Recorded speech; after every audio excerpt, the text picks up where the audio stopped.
Itong sutanghon na may pechay. I don't know kung anong tawag sa pechay na to. Comment below kung anong tawag nere. Bok choy, ano ba yan? Tsaka shrimp. Tsaka ano tawag nito? Yung parang spam. Tsaka itong laman ng buko.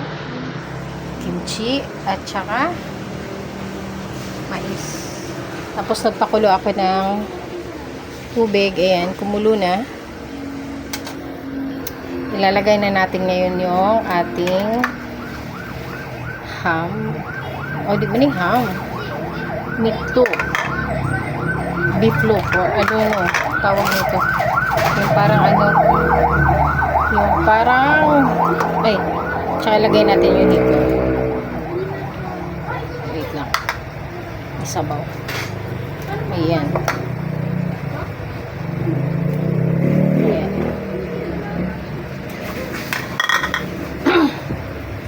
Tapos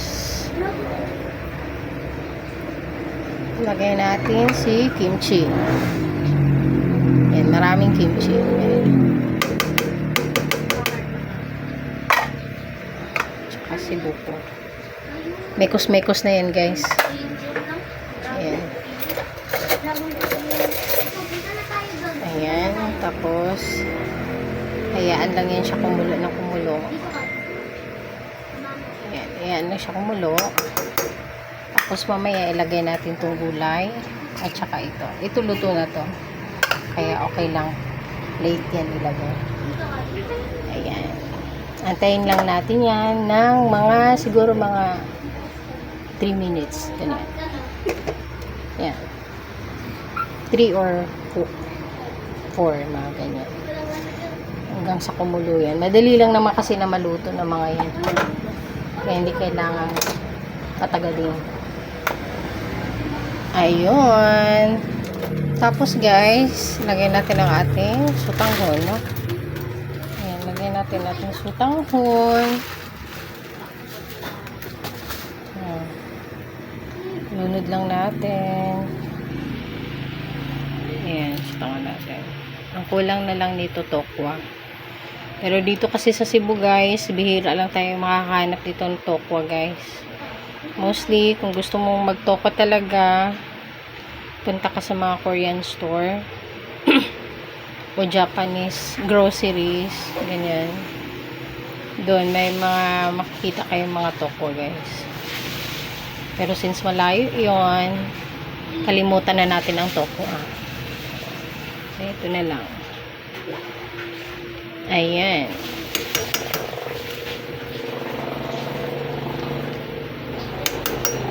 Tapos, lagyan natin ng sesame oil. May sesame oil. Yan. Lagyan natin ng sesame oil. For aroma. Ayan. Okay. Okay tayo.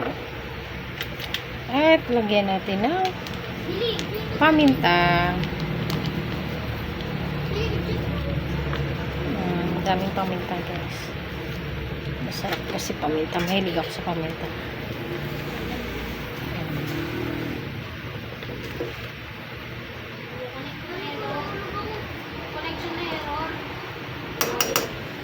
Tapos lagay natin ang ating mais.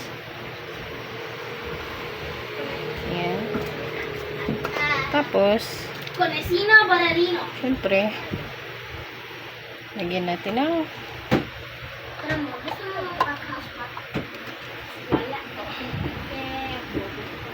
patis.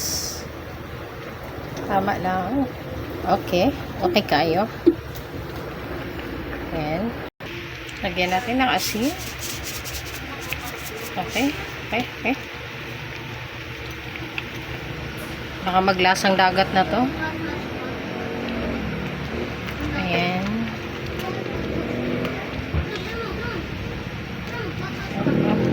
Tapos ilagay na natin itong ating gulay guys. Gulay. Hindi ko na siya niwahyo. Mas masarap kasi kainin pag ganyan. Malaki. Ganda naman ang kulay. Napakamakulay naman.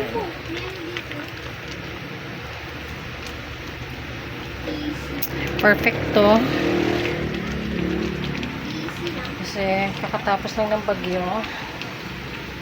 Ayan. Masarap magsabaw. Magsabaw. Sabaw yung ano, maanghang-anghang.